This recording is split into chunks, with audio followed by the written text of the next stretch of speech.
Well, van life has exploded in popularity recently, and van conversion businesses cannot keep up with demand. Welcome back to another episode of Travel News for Nomads. I'm your host, Robert Witham. I scour the news for stories of interest to lifestyle travelers, snowbirds, and those who love the great outdoors, so you don't have to. Do you know of a story that might be of interest? Please send it to me at robert.witham@gmail.com. Oh, van life has been growing in popularity for a number of years, but this alternative lifestyle has just pretty much exploded over the past year. Several mainstream news outlets have recently carried stories, and it sort of illustrates this trend. From CNN, a story titled "Van Conversion Businesses Can't Keep Up with Van Life Demand." So from that article, the once tiny cottage industry of van conversion companies has found itself in the center of a distinctively pandemic-era dilemma: ravenous demand and months-long back orders on virtually all supplies. The van life movement was already in full swing before the pandemic, fueled by envy-inducing posts on Instagram and DIY van conversion videos on YouTube. But as the pandemic took hold, more and more antsy Americans who could work remotely decided to join the van life community. And I will say that they're not kidding about the explosion in custom van build companies. That used to be a really niche thing. You didn't see too many, and now it seems like there's a ton of them, and there's a ton of them doing high-end builds too, not just quick and dirty builds, but really high-end stuff. And I think in the past, in my experience, we've seen mostly folks who are not working. Maybe they're retired, they're on Social Security, disability, whatever, and seasonal workers doing van life. There was a smattering of digital nomads like myself, but we were sort of in the definitely in the minority. we were a little bit of the odd duck there. Of course, we also used to see some people doing a gap year, but where they were taking a break from work and from their traditional life and just traveling for a while, for a few months or a year or two, and then they plan to go back to it. This explosion in demand, quoting from the article again, that sent demand for utility vans as well as the companies that specialize in converting them into mobile homes through the roof. Since the start of the lockdown, Outside Vans in Portland, Oregon, has a growing backlog of orders and a growing wait list. Customers can expect to wait at least 8 to 12 months before the company can even start on their projects.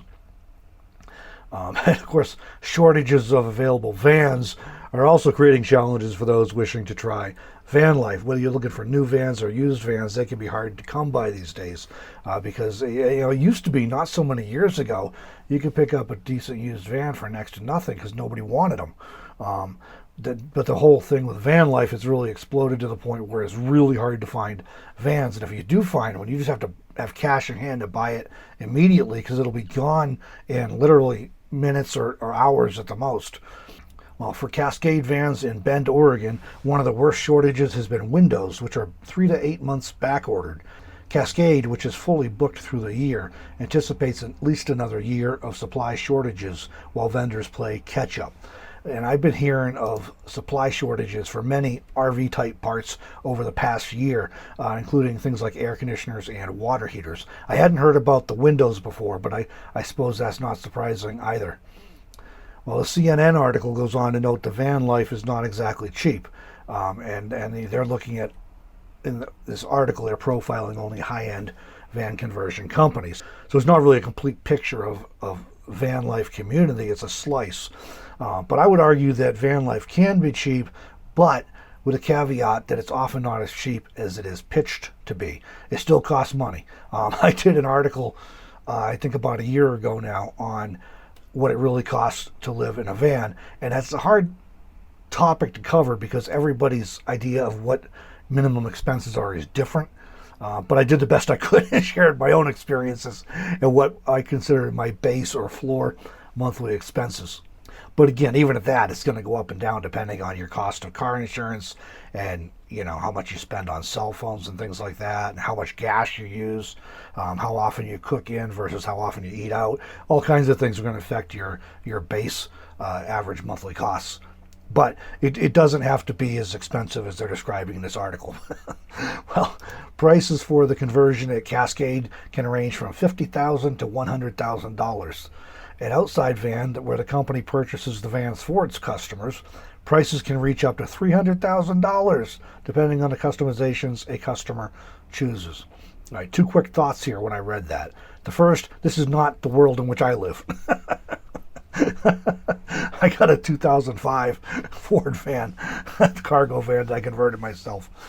Before that, I had a 93 Ford van. So not the world in which I live. And the second thought was, I'm in the wrong business. I thought maybe I ought to start building custom vans instead of making YouTube videos. I don't know. Anyway, back to the article. While growing interest in van life and camping generally has been great for business, it also has raised questions about the movement's sustainability and effect on the environment. Yes, this is a huge problem. As more and more people venture out to visit public lands, whether that is in established campgrounds or boondocking, the impact is magnified. So the bottom line here is that we all have to do our part to leave it better than we found it, or public lands will continue to be closed to at least camping, if not all uses. Okay, another article has hit the news this past week from East Idaho News. Pricey housing causes Jackson Hole workers to live in forest. And borrowing from that article, calling the forest in town of Jackson Street's home is not a unique position in a remote mountain valley where there's an acute lack of housing and rent has skyrocketed. Based on reports Bridger Teton officials receive of people overstaying 5 and 14-day camping limits, there are an estimated 300 to 500 people living on the 3.4 million acre national forest that wraps around 3 sides of Jackson Hole. People staying in one spot all summer is not a problem just in the Jackson area, Bridger Teton Wilderness and Recreation Manager Linda Merigliano said. It's an issue in many of the other popular corridors, like the Grays River and Green River, and drainages on the Big Piney District too. Even if problems are widespread, residency and non-recreational camping are very clearly increasing locally, Bridger Teton Patroller and Fire Prevention Specialist Leslie Williams Gomez said. While this is not a new problem in the Jackson Hole area, it's not unique to the Jackson Hole either, but it's especially noticeable there because of the extreme cost of housing and limited shortage of housing and the number of seasonal workers that come in, either for the winter or for the summer. So it's not a new problem in Jackson Hole, but it's also not without consequences. Just a year or two ago, the U.S. Forest Service closed a bunch of camping in the Jackson Hole area and shortened stay limits in other areas because of people living in the forest all summer, many of whom were not practicing leave no trace camping. Deborah and I had been over there that year, so I think it's 2 years ago, maybe 3 years ago. We'd been there in the fall, and we'd kind of noticed that, and we'd left and moved on. And then we saw in the news not long afterwards that they were closing a bunch of things and putting tightening down restrictions on camping. Well, back to the East Idaho News. Full-time volunteer camping ambassadors are now posted for the summer at Curtis Canyon, Shadow Mountain, and along the web of forest roads leading up to the foothills near Toppings Lake. Their presence has worked to cut down on people living in those areas with the most direct Teton Range views. Illegal camping has especially sprung up farther south in places like Fall Creek and Mosquito Creek roads. While making the rounds, William Gomez has heard heartbreaking stories that have channeled her frustrations away from some individuals and towards some Jackson Hole businesses. Those businesses gave their staffers unrealistic expectations for housing when trying to lure them to Jackson Hole and then push them toward the National Forest when they couldn't find anything. We can't just use the National Forest as the bedroom for employers to house their staff, Merigliano said. That's not what the National Forest is about. In the most deliberative instances, staff tied to one luxury Teton Village hotel really tried to make their home on the forest. They outfitted a Fall Creek Road area site with couches in anticipation of setting in for the summer, but were hit with a host of citations after a Red Top Meadows resident tipped off the National Forest. Some of the citations they were hit with include litter, food storage, and fire violations. And that is something I've noticed over the past few years as well, is that in areas where it starts to become a problem and people are overstaying limits and they're abusing the land, local residents start to get irritated and then they call in the forest rangers or the BLM rangers and then they come in and do something about it. Of course, some of these people who are living in the forest around Jackson Hole are van dwellers, which is the specific topic of this video, but it's also a mix of people living in cars, tents, and RVs. And then 9 News in Colorado ran an article just this past week titled "Priced Out, Workers Turn to Van Life During Rising Rent, Housing Prices."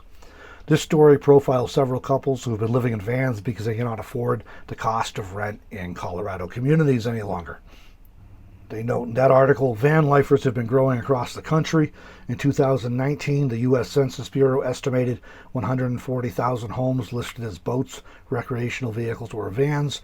In 2016, that same number was around 101,000. So that's like a 40% increase in 3 years. And I had not previously heard of the Census Bureau tracking people who are living in boats, RVs, or vans. But I promise you that is a massive undercount in any case. But the article went on to note that social media posts suggest even more people joined the van life movement during the pandemic. One of the couples they profiled in that News 9 story was Dave and Angel Cottle, and they gave up their apartment in Littleton after their landlord increased their monthly rent and decided to move into a van instead. The couple estimates that they have saved $2,000 a month by living in a van. 3 years later, they've saved enough money to buy their own land and are working on building a house. So don't forget, travelers, send me links or details for any stories you think might be of interest. You can email them to me at robert.witham@gmail.com. Thanks for joining me for this episode, everyone, and we'll catch you in the next one.